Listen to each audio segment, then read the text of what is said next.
Building relationships with families requires building trust.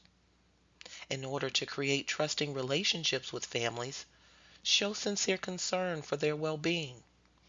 For example, you could say, "It seems like you might be going through a challenging time.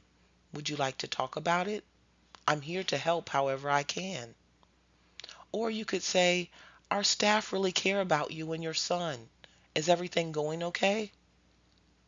Avoid making assumptions or pretending to be an expert regarding a family's or child's needs.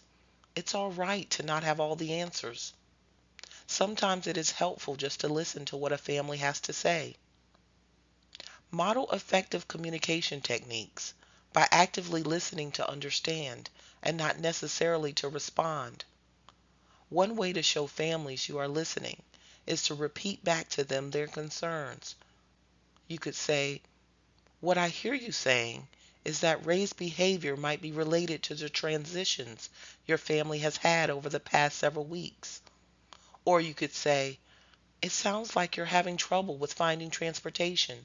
Tell me more about that." Respond by validating their concerns and emphasize your willingness to assist them. Doing so can help the family to feel heard and understood, which builds trust.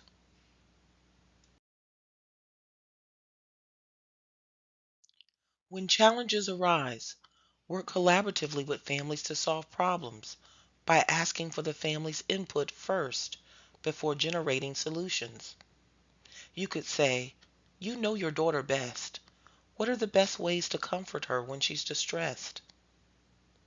Whether challenges arise or not, it is important to use a strengths-based approach, which focuses more on a family's strengths and what is working well, rather than what is going wrong. Remember that families and children always have a strength that can be identified. These strategies can be applied to all families, but they can also foster honest and respectful relationships with those that are experiencing homelessness.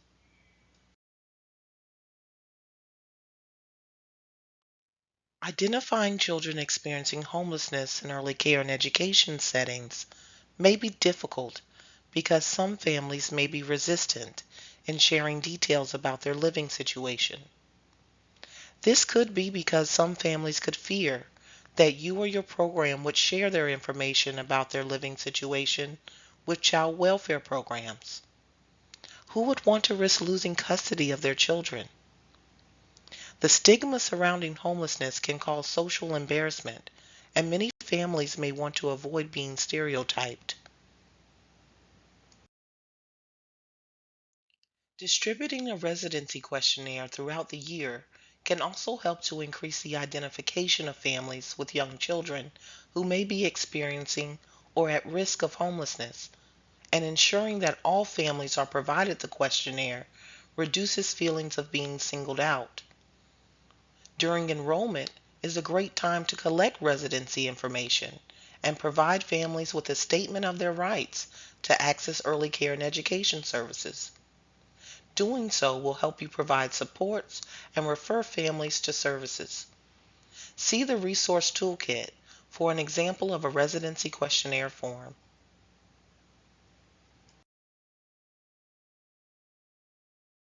For programs that provide transportation, checking transportation or address logs is another way to identify children who may be doubled up due to loss of housing. This may provide an opportunity to approach a family about their needs and to connect them with community services.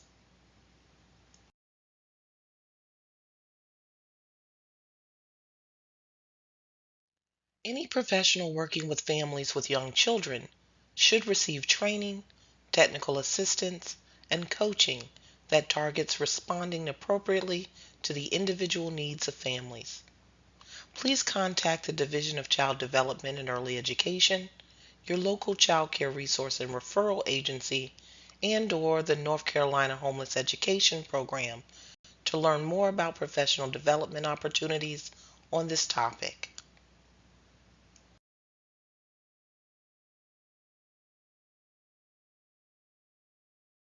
Establishing strong community partnerships can assist in identifying families and children who may have a variety of different needs. Collaborating with local community organizations such as local liaisons, health departments, child care resource and referral, and other public service agencies can assist in supporting the needs of children experiencing homelessness. See the resource toolkit for a list of local resources by county.